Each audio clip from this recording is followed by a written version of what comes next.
Biz hozir Toshkent shahrida joylashgan Map Innovation binosiga kelganmiz. Bu binoni Aquabuild kompaniyasiga qanaqa aloqasi bor? Hozir sizlarga tushuntiraman. Bu binoyimiz 2024-yilda ishga tushirilgan bo'lib, Aquabuild kompaniyasining 2000 kilogramli liftlari o'rnatilgan.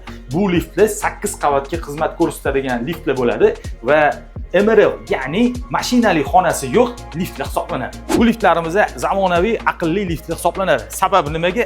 Ikkalasi ishlayotganda bir-biriga integratsiya qilingan. Ya'ni boshqaruv tugmasini bosadigan bo'lsanglar, bir-biriga integratsiya qilib, bittasi tushadi, lekin ikkinchisi esa boshqa vazifani bajarishda davom etadi. Ushbu liftlarimizning kabina qismini nержавейка, ya'ni zanglamas metallardan ko'zgu simon qilib ishlov berganmiz va pol qismini bo'lsa mramordan qilib berganmiz.